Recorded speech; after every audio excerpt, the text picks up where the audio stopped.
Jemaat kekasih Kristus, kembali kita berkumpul bersama keluarga tercinta untuk datang ke altarnya di hari Sabat yang dikuduskan ini, untuk menyatakan syukur dan memuji namanya.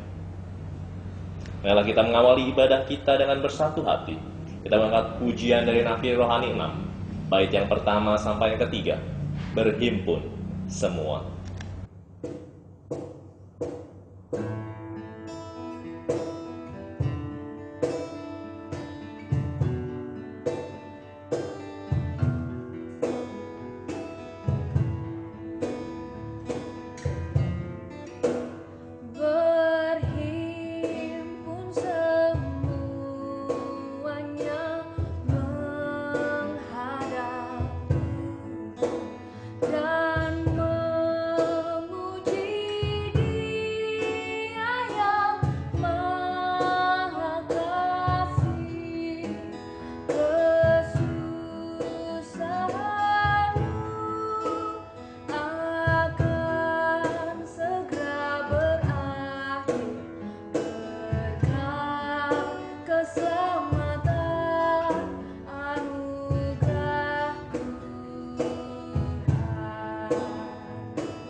Pertolongan kita dalam ibadah minggu ini ialah datangnya dari Tuhan yang menjadikan langit dan bumi. Allah yang setia yang tidak pernah meninggalkan buatan tangannya. Kasih karunia, rahmat dan damai sejahtera dari Allah Bapa dan dari Tuhan kita Yesus Kristus menyertai saudara sekalian.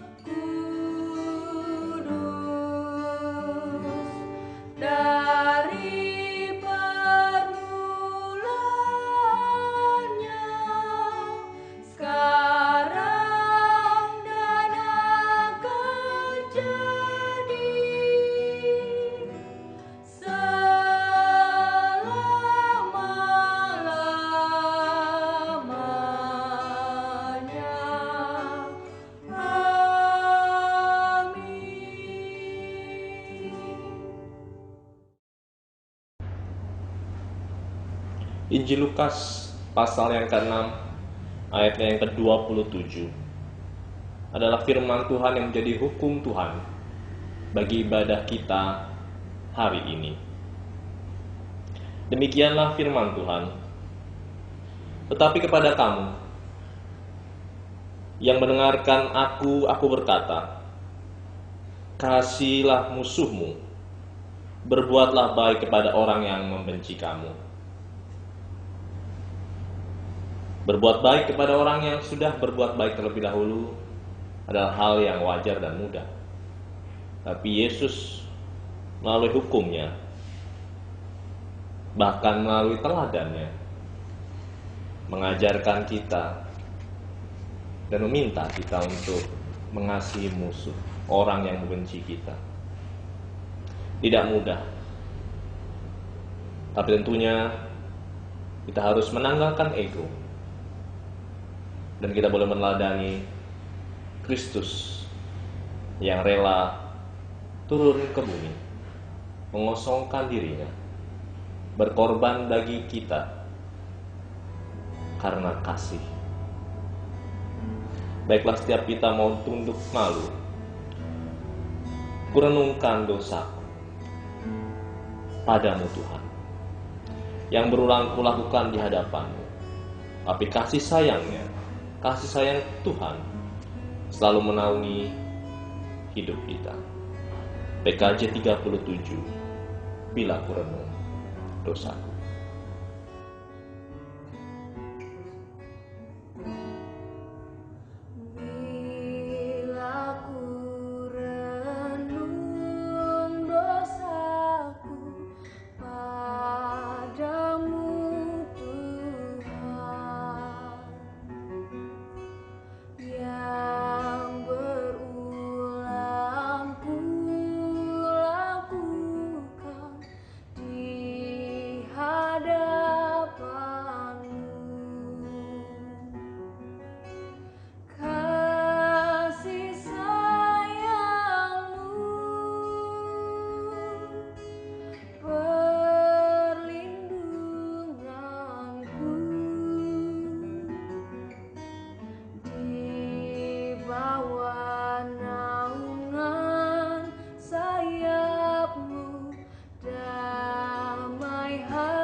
Bapa di surga, dalam nama Tuhan Yesus, kami datang kepadamu.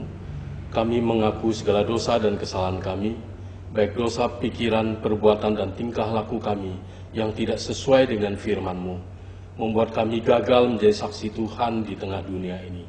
Ampunilah kami Tuhan, ialah lewat pengampunan yang Tuhan berikan bagi kami saat ini.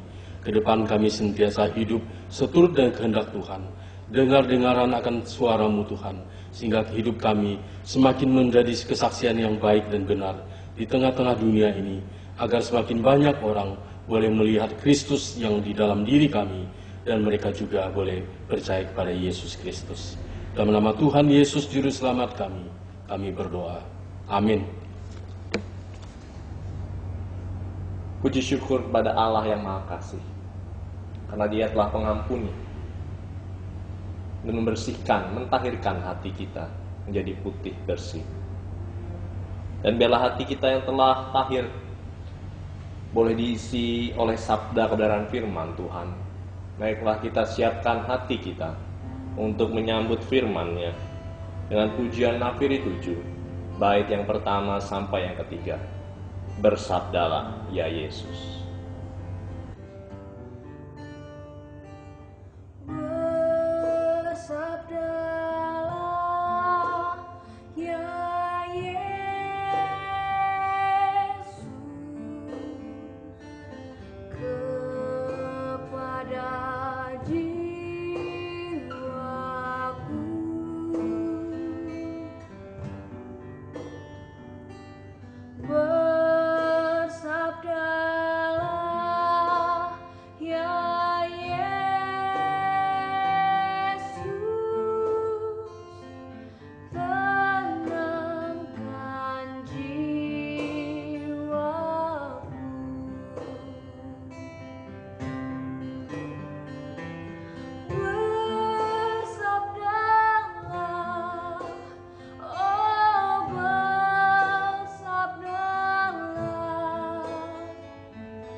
Mari kita berdoa. Bapa di surga, dalam nama Tuhan Yesus Juru Selamat kami, hari ini kami bersyukur dapat beribadah di keluarga masing-masing dan kami akan membaca firman Tuhan. Roh Kuduslah yang mengurapi kami, baik hamba-Mu yang akan menyampaikan, juga kami yang mendengarkannya. Bila kami dapat mengerti firman Tuhan dan dapat juga melakukannya dalam kehidupan kami, sebagai wujud kasih dan ketaatan kami kepadamu. Bicaralah pada kami Tuhan, kami siap mendengarkan firman-Mu. Dalam nama Tuhan Yesus Kristus kami berdoa. Amin. Shalom Bapak Ibu dan saudara yang saya kasih dalam Tuhan Yesus. Puji Tuhan, minggu ini kita masih dapat beribadah, meskipun masih tetap beribadah di rumah masing-masing. Firman Tuhan hari ini diambil dari pembacaan 1 Petrus pasal yang kedua, ayat 18 sampai ke 25. Di bawah tema, mengikut jejak kaki Kristus. Saya akan membacakan dua bagian ayat dari teks ini, yaitu ayat 19 dan ayat yang ke-21. Sebab adalah kasih karunia, jika seorang karena sadar akan kehendak Allah, menanggung penderitaan yang tidak harus ia tanggung. Sebab untuk itulah kamu dipanggil, karena Kristus pun telah menderita untuk kamu, dan telah meninggalkan teladan bagimu, supaya kamu mengikuti jejaknya. Demikianlah pembacaan firman Tuhan. Yang berbahagialah setiap kita yang mendengarkan firman Tuhan dan melakukannya dalam kehidupan kita. Saudara kasih dalam Tuhan Yesus Kristus, sebenarnya tema kita hari ini saya katakan tadi, mengikut jejak kaki Kristus. Mengikut jejak kaki Kristus berarti Kristus berjalan di depan, kita ikuti dari belakangnya. Kemana Yesus pergi kita ikutin. Ya, kita tidak mengikuti kemauan kita sendiri, langkah kita sendiri, tapi langkah kaki Tuhan Yesus Kristus. Saudara yang saya kasih dalam Tuhan Yesus, kehendak Allah bagi setiap orang percaya, saya dan saudara adalah meneladani Kristus dalam hidupnya, terjadi dalam hidup kita. Hidup mengikuti Yesus itu adalah kewajiban, meskipun kita tahu ada konsekuensi, yaitu menderita. Dan kalau penderitaan mengikuti Yesus itu karena disebut kasih karunia Tuhan. Kasih karunia daripada Allah. Murid Yesus yang sejati tidak akan takut dengan namanya penderitaan. Dia akan tetap sabar dalam mengikuti jejak kaki Yesus dalam menjalani kehidupannya. Di Antioquia, pengikut Kristus mula-mula disebut Kristen. Kristen artinya pengikut Kristus. Sebutan itu sebenarnya tidak sedap ya, tidak enak. Sebutan itu adalah suatu ejekan atau sindiran karena mereka hidup seperti Tuhan Yesus hidup. Suatu ejekan pada masyarakat pada waktu itu, di masyarakat pada waktu itu untuk orang Kristen.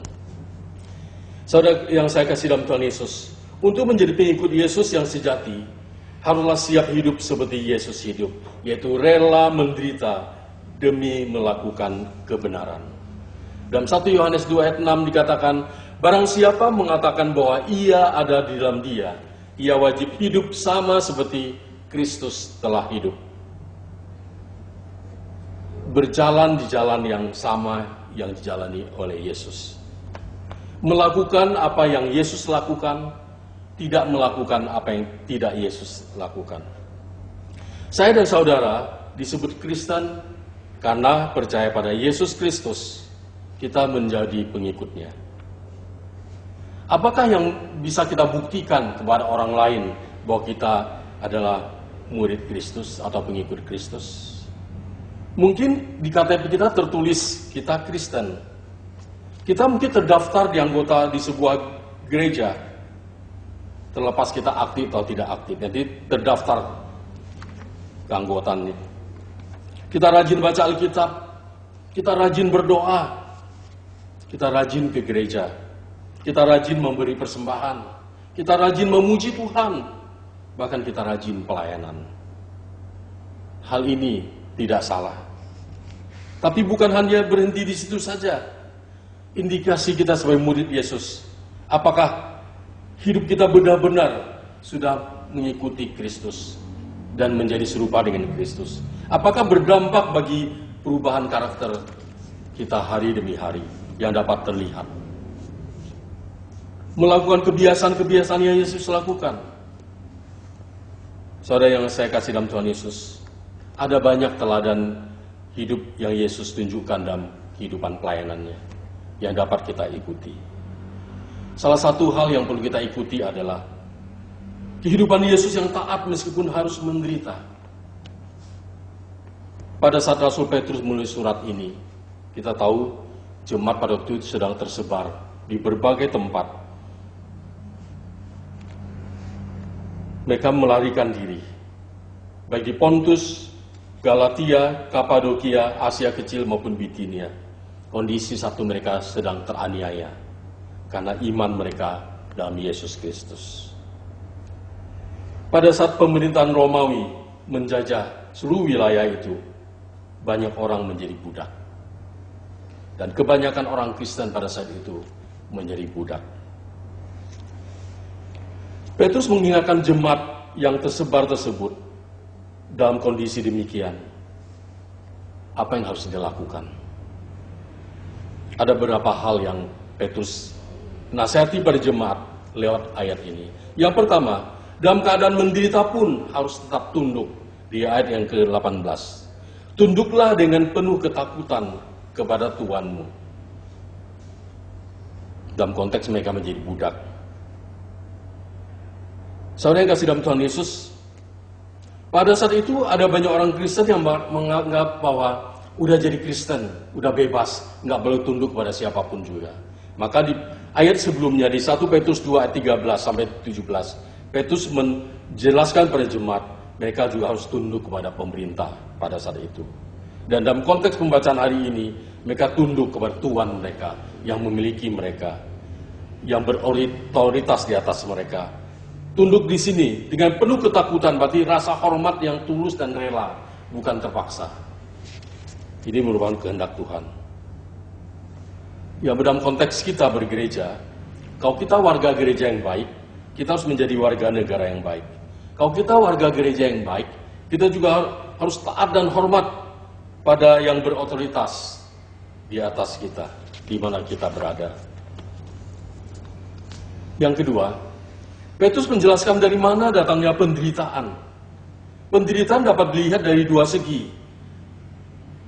Pertama, penderitaan karena kesalahan diri sendiri atau karena berbuat dosa. Di ayat yang ke-20a, sebab dapatkah disebut pujian jika kamu menderita pukulan karena kamu berbuat dosa?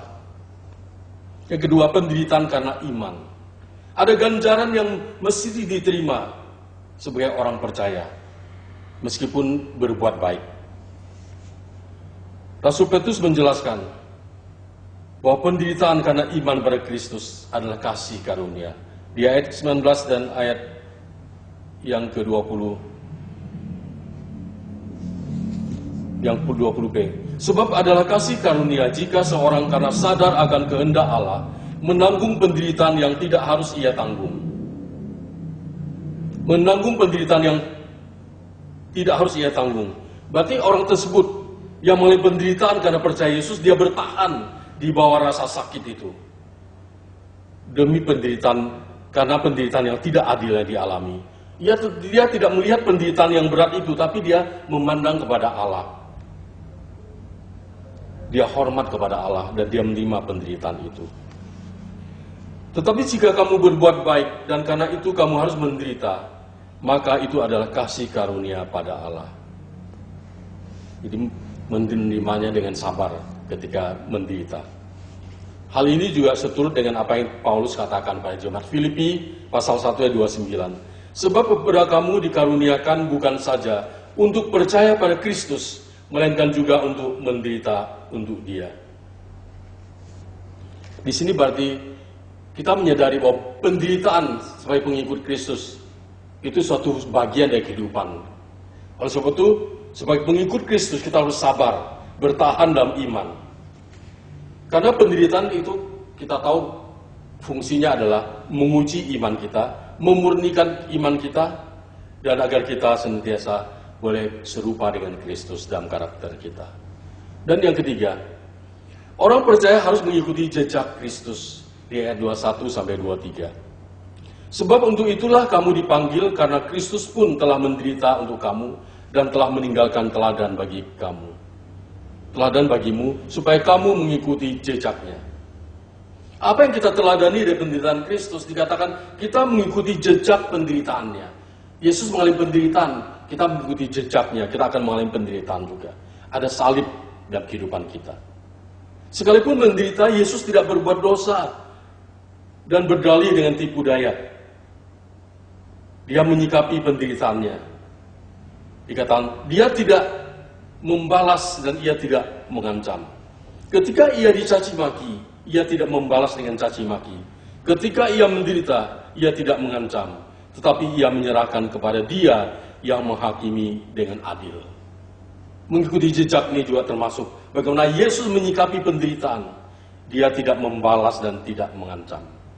Bukankah Yesus sering mengajarkan tentang pengampunan? Ampunilah dan doakanlah orang yang membenci kamu. Ampunilah musuhmu. Mengajarkan pada muridnya ketika mereka bertanya berapa kali harus mengampuni sama.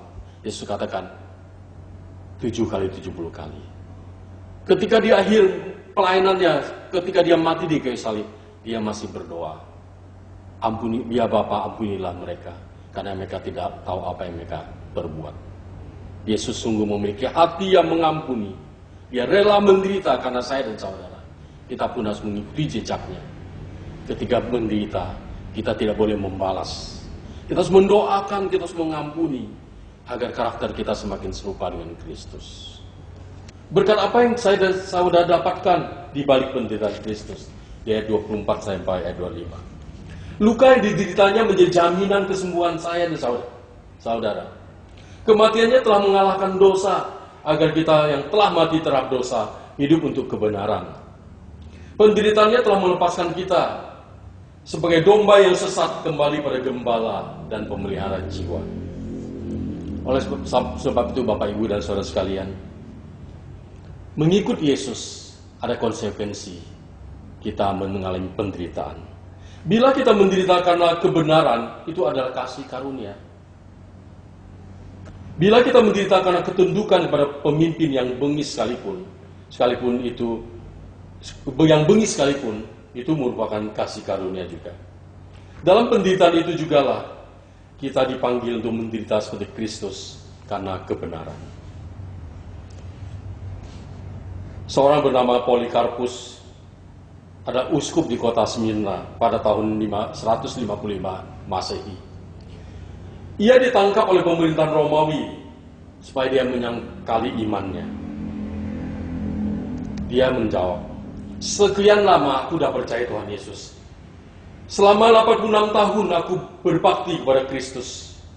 Dan selama itu juga belum pernah dia mengecewakan aku. Bagaimana mungkin aku dapat mengutuki Raja yang menyelamatkan aku?" Sikapnya begitu teguh dan kesetiaannya kepada Yesus mengakibatkan dirinya dibakar pada sebuah tiang gantungan.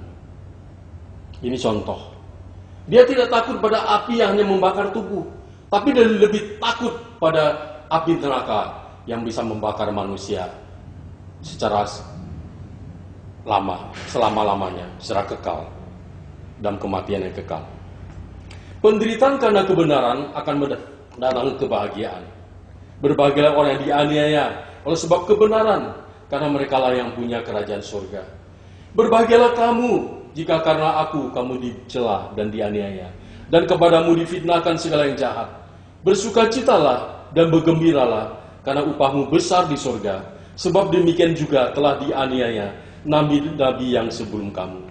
Itu kata Tuhan Yesus ketika berkhotbah di bukit. Paulus dan Barnabas ketika berada di kota Listra, Ikonium, dan di Antioquia, menasihati jemaat dan menguatkan mereka. Dalam Kisah Rasul 14 ayat 22. Di tempat itu mereka menguatkan hati murid-murid itu dan menasihati mereka supaya mereka bertekun dalam iman dan mengatakan bahwa untuk masuk ke dalam kerajaan Allah kita harus mengalami banyak sengsara. Demikian juga Paulus dalam Roma 5 ayat 3-4. Dan bukan hanya itu saja, kita malah bermegah juga dalam kesengsaraan kita. Karena kita tahu bahwa kesengsaraan itu menimbulkan ketekunan, dan ketekunan menimbulkan tahan uji, dan tahan uji menimbulkan pengharapan. Hal yang sama juga Rasul Yakobus dan Yakobus 1 ayat 2 sampai 4. Saudara-saudaraku, anggaplah sebagai suatu kebahagiaan apabila kamu jatuh ke dalam berbagai pencobaan. Sebab kamu tahu bahwa ujian terhadap imanmu itu menghasilkan ketekunan, dan biarkanlah ketekunan itu memperoleh buah yang matang, supaya kamu menjadi sempurna dan utuh dan tak berkekurangan suatu apapun juga. Saudara yang kasih dalam Tuhan Yesus Kristus, sampai saat ini kasus penyebaran virus corona merebak hampir di seluruh dunia. Pertanyaan bagi kita sekalian, apakah COVID-19 ini menurut Bapak Ibu itu pencobaan atau ujian? Terjadi virus corona itu pencobaan atau ujian? Ya, bisa jadi pencobaan ketika iblis memakai masalah ini, peristiwa ini, wabah ini untuk membuat kita ragu akan kasih Tuhan. Kalau Tuhan itu begitu mengasihi kita baik, mengapa diizinkan banyak orang terpapar virus corona, banyak meninggal? Mungkin di antara kita, keluarga kita ada yang terpapar, atau kenalan kita, sahabat kita, orang kita kenal. Betapa sedihnya keluarga yang mengalami hal itu. Yakobus 4 ayat 7 mengatakan, karena itu tunduklah kepada Allah dan lawanlah iblis, maka ia akan lari daripadamu. Bisa jadi cobaan, kita harus berani melawannya dalam nama Tuhan. Di tengah merebaknya virus ini, kita tidak menyalahkan Tuhan. Bisa jadi ujian. Ketika Allah memakai hal ini, pertama menyadarkan dan memperingatkan manusia bahwa manusia itu berdosa, bahwa manusia itu terbatas, sekalipun dia kaya, dia pintar, dia hebat, dan memperingatkan manusia bahwa siapapun manusia di bumi ini membutuhkan Tuhan.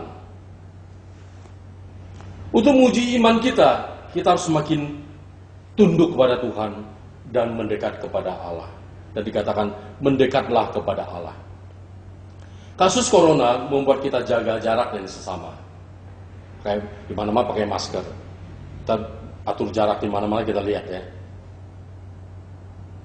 Tapi corona jangan membuat kita jaga jarak dengan Tuhan. Justru membuat kita semakin dekat dengan Tuhan.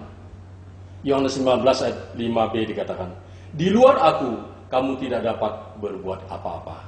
Jangan sampai, boleh jaga jarak dan selama kasus corona belum lewat. Tapi jangan sampai kita jaga jarak dengan Tuhan. Kita butuh Tuhan dalam setiap kehidupan kita. Saudara yang kasih dalam Tuhan Yesus, marilah kita mengikuti jejak Kristus. Mengikuti jejak kaki Kristus dengan tetap sabar dan setia kepadanya. Sebab penderitaan karena iman kepadanya adalah kasih karunia. Agar kita semakin dimurnikan dalam dunia yang berdosa ini. Dan karakter kita terbentuk untuk menjadi serupa dengan Kristus. Tuhan Yesus memberkati kita. Amin. Mari kita berdoa siapa. Bapa di surga, dalam nama Tuhan Yesus kami datang kepadamu. Kami berdoa untuk setiap kami, setiap keluarga, agar dalam kondisi merebaknya virus corona di mana-mana, kami tetap mentaati aturan pemerintah untuk jaga jarak, untuk selalu cuci tangan, untuk pakai masker, dan menjaga imun tubuh kami dengan makanan minuman yang sehat. Kami berdoa di tengah situasi demikian, kami keluarga dapat beribadah bersama-sama, dan kami sebagai suami, istri, anak, mantu, cucu, keluarga besar, boleh semakin memahami satu sama lain dan saling mengasihi. Kami berdoa Tuhan untuk program pelayanan gereja agar berlangsung dengan baik, meskipun harus dengan sistem online. Kami berdoa Tuhan untuk jemaat yang sakit, Tuhan pulihkan, baik yang dalam pemulihan maupun sedang menjalani pengobatan, Tuhan memberkati. Kami berdoa juga kondisi ekonomi jemaat-Mu Tuhan. Kami tak berdoa Tuhan, Engkau tahu persis keadaan kami. Yang mengalami kesulitan ekonomi, Tuhan berikan ketabahan, kesabaran bagi kami agar kami bergantung pada Tuhan. Kami berdoa Tuhan menggerakkan orang-orang yang bermurah hati agar yang mengalami kesulitan ekonomi mereka dapat mengalami kasih Tuhan kasih yang berbagi pada yang membutuhkan. Kami juga berdoa Tuhan untuk pemerintah bangsa dan negara kami Tuhan. Dalam kondisi COVID-19 yang masih merebak di mana-mana, kami berdoa Tuhan, bila masyarakat tetap menjadi masyarakat yang mentaati aturan pemerintah, agar tidak ditularkan atau menularkan virus ini kepada orang lain. Kami berdoa Tuhan untuk pihak terkait yang menangani kasus ini. Kami berdoa biar angka kesembuhan boleh semakin meningkat dibandingkan angka kematian. Kami berdoa untuk para tenaga medis yang menangani langsung pasien virus corona ini, agar Tuhan juga lindungi mereka Tuhan. Di antara mereka ada yang meninggal karena kasus ini, Tuhan juga hiburkan, kuatkan keluarga mereka. Kami berdoa Tuhan, biarlah virus corona ini boleh segera berlalu dalam negeri kami. Kami berdoa agar ekonomi boleh stabil kembali, keamanan boleh stabil, dan semua keadaan boleh terjadi lagi semula dan berbaik kembali. Kami berdoa Tuhan, Engkau memulihkan keadaan negeri kami ini. Terima kasih Tuhan. Inilah doa kami yang kami panjatkan dalam satu nama, Tuhan Yesus Kristus yang telah mengajar kami berdoa. Bapa kami yang di surga, dikuduskanlah namamu, datanglah kerajaanmu, jadilah kehendak-mu di bumi seperti di surga. Berikanlah kami pada hari ini makanan kami yang secukupnya, dan ampunilah kami akan kesalahan kami, seperti kami juga mengampuni orang yang bersalah kepada kami. Dan janganlah membawa kami ke dalam pencobaan, tetapi lepaskanlah kami daripada yang jahat. Karena Engkaulah yang mempunyai kerajaan dan kuasa dan kemuliaan sampai selama-lamanya. Amin.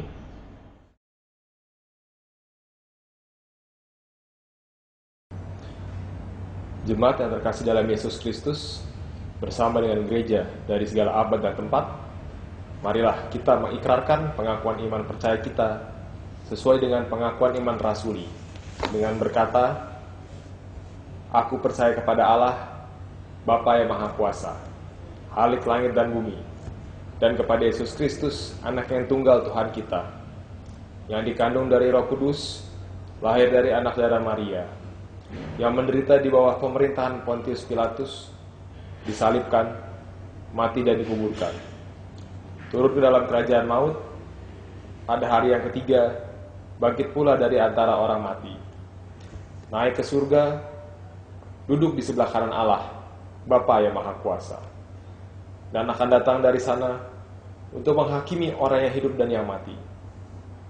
Aku percaya kepada Roh Kudus, gereja yang kudus dan am, persekutuan orang kudus, pengampunan dosa, kebangkitan orang mati, dan hidup yang kekal. Amin. Jemaat yang terkasih, dengan penuh sukacita dan kerelaan, marilah kita memberikan persembahan syukur kepada Tuhan sebagai ungkapan rasa syukur kita atas segala berkat yang telah Tuhan limpahkan dalam hidup kita. Dengan mengingat firman Tuhan yang terambil dari Roma 12 ayat yang pertama, yang mengatakan, Karena itu saudara-saudara, demi kemurahan Allah, aku menasihatkan kamu, supaya kamu mempersembahkan tubuhmu sebagai persembahan yang hidup, yang kudus, dan yang berkenan kepada Allah. Itu adalah ibadahmu yang sejati. Persembahan dapat diserahkan dengan cara sebagai berikut.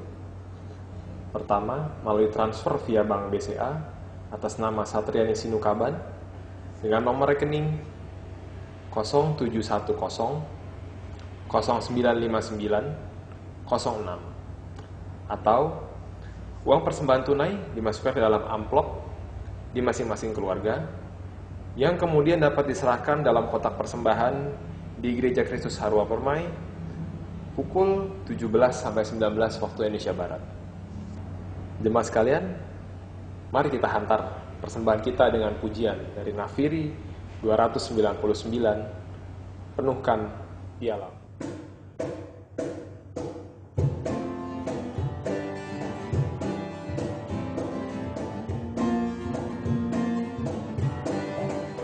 Siapkah kau hari ini membagi berkat Tuhan pada kawan-kawanmu, memberitakan kelepasan yang diberi Tuhan dan kesenangan belaka,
kita mendoakan persembahan kita.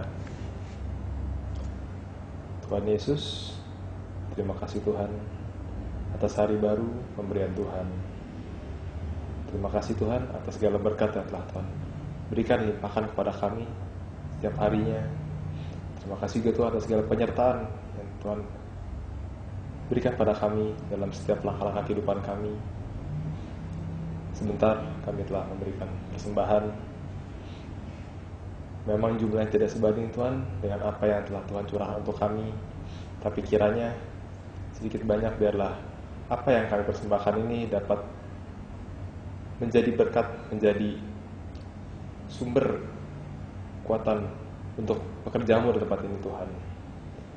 Berkatilah setiap tangan yang sudah memberikan maupun belum sempat memberikan. Biarlah kiranya hanya dengan takut akan Tuhan saja persembahan ini boleh dikelola demi semua pekerjaanmu di tempat ini Tuhan Yesus. Terima kasih Tuhan Yesus. Dalam Tuhan Yesus kami telah berdoa dan mengucap syukur. Amin. Bapak Ibu Jemaat yang terkasih, kiranya hendaknya kita terus mengikuti jejak Kristus. Dan kiranya kemana kita melangkah, kita terus membawa kemuliaan bagi nama Tuhan. Kita pujikan pujian pengutusan. Biarlah kuasa-Mu dan nama-Mu lah yang hendak kami sebar sampai ke ujung bumi. Nafiri 106, bait 1 sampai yang ketiga.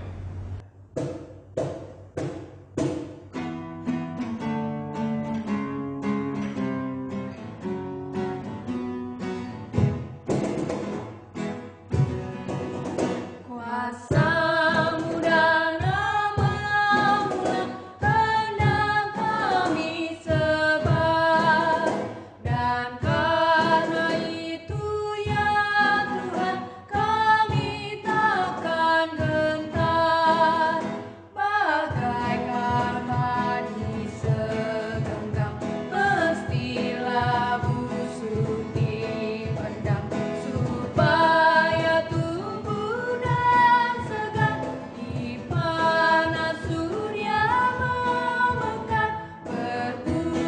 Berbuahlah tuaian pun besar, teladan sudah Kau beri demi derita-Mu, dan melalui salib Kau terima kuasa-Mu. Bagian kami tak lebih seperti segenggam benih melintas kubur yang gelap, agar kelak kan menetap bersama Engkau di Firdaus gemerlap. Bagaikan padi Tuhan pun dikubur dipendam, kembali bangkit merebut umat-Mu tererap. Ya Tuhan, kirim apalah penabur yang tak menyerah hidupnya untuk kuasa-Mu, memberitakan nama-Mu agar tetap buana milik-Mu.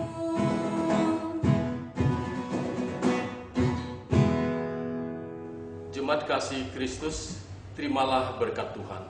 Kasih karunia Tuhan Yesus Kristus dan kasih Allah Bapa serta persekutuan Roh Kudus menyertai kamu sekalian dari sekarang sampai selama-lamanya. Amin.